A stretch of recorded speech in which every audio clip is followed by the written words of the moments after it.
सुरुवात आपण एका ब्रेकिंग न्यूज न करणार आहोत। ना आंदोलन ना निषेधाचे बॅनर। कोकणामध्ये शिवसेनेला राऊतांचा विसर पडलाय की काय असं वाटावं अशी स्थिती। आदित्य ठाकरे यांच्या दौऱ्यात संजय राऊत यांचा कोणत्याही प्रकारचा उल्लेख झाला नाही। आदित्य ठाकरेंचं कोकणात जल्लोषात स्वागत तर झालं, मात्र संजय राऊतांच्या अटकेच्या निषेधाचा मात्र शिवसैनिकांना, शिवसेनेच्या नेत्यांना विसर पडलाय की काय असं वाटावं अशी स्थिती होती।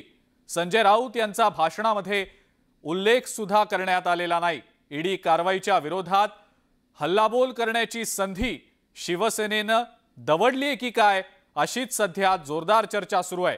कोकणच्या बालेकिल्ल्यातले शिलेदार सोडून गेल्यानंतर कोकणात दाखल झालेल्या आदित्य ठाकरेंच्या दौऱ्यात भरघोस असा प्रतिसाद तर मिळाला, मात्र आदित्य ठाकरेंच्या दौऱ्यानिमित्त कोकणात शिवसेनेनं जोरदार शक्ती प्रदर्शनही केलं।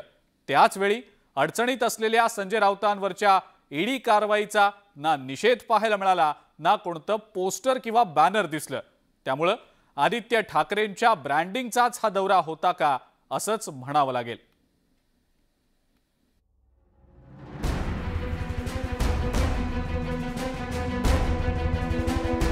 एकीकडे संजय राऊत यांच्यावर अटकेची कारवाई झाल्यानंतर शिवसैनिक पेटून उठून या कारवाईला विरोध करतील असं वाटत होतं। काही जिल्ह्यात त्याला विरोध झालाही,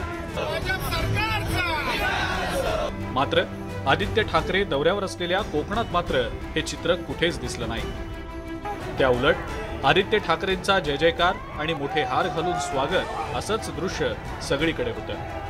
नाही म्हणायला भाजपच्या विरोधात घोषणाबाजी झाली खरी, मात्र संजय राऊत यांच्यावरच्या कारवाईचा मात्र कुठेही निषेध नोंदवला गेला नाही।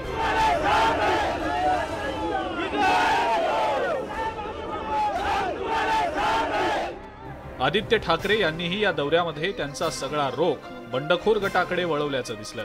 प्रत्येक सभेत ते गद्दारांनी पाठीत खंजीर खुपसला म्हणत त्यांचे वाभाडे काढत होते, तर महाराष्ट्रावर वाईट नजर भाजप ठेवत असल्याचं म्हणत भाजपचा समाचार घेतानाही ते पाहायला मिळाले। पण तेच महाराष्ट्रात चांगलं चाललेलं होतं, म्हणून ही अशी लोक आपले राज्यपाल महोदयांपासून ही जी काही मंडळी आहे ना, जी आपल्या महाराष्ट्राला खाली पाडू इच्छिते, महाराष्ट्राला फोडू इच्छिते, महाराष्ट्राचे 5 तुकडे करू इच्छिते, ही मंडळी आपल्यामध्ये वाद निर्माण सुरू करते।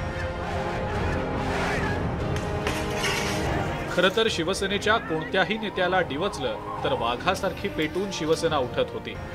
जिल्ह्या जिल्ह्यातनं उठणारा आवाज ही शिवसेनेची ताकद होती। पण एकनाथ शिंदेंच्या बंडानं शिवसेनेची राज्यभरात वाताहत झालेली आहे। अशा वेळेला शिवसेना आणि ठाकरेंवरील प्रत्येक वार अंगावर घेणाऱ्या संजय राऊतांवरच्या अटकेच्या कारवाईचा राजकीय फायदा घेत शिवसेनेत नवी ऊर्जा भरण्याची संधी आदित्य ठाकरेंना होती। पण कोकणमधल्या सभेत तरी आदित्य ठाकरेंनी ही संधी गमावल्याचं पाहायला मिळालंय। पुन्हा एकदा आदित्य ठाकरे शिवसैनिकांना एकत्र करण्यामध्ये यशस्वी झाले आहेत। त्याच्या दौऱ्याला उत्स्फूर्त असा प्रतिसाद मिळताना पाहायला मिळते। मात्र दुसऱ्या बाजूला संजय राऊत यांच्यावरती कारवाई सुरू आहे आणि या कारवाईचे पडसाद मात्र या दौऱ्यात कुठेही पाहायला मिळाले नाही। ना निषेधाचं पोस्टर, ना या ठिकाणी निषेधाच्या घोषणा, आणि त्यामुळे हा दौरा पूर्णपणे आदित्य ठाकरे यांनी कॅच केल्याचं पाहायला मिळालं। त्यामुळे शिवसेना सर्वसमावेशक म्हणायची की केवळ ठाकरे घराण्यापुरतीच मर्यादित आहे म्हणायची, असा प्रश्न जनसामान्य विचारताना पाहायला मिळतात। व्हिडिओ जर्नलिस्ट संदीप पाटीलसह ज्ञानेश्वर साळुंखे, न्यूज 18 लोकमत, कुडाळ, सिंधुदुर्ग।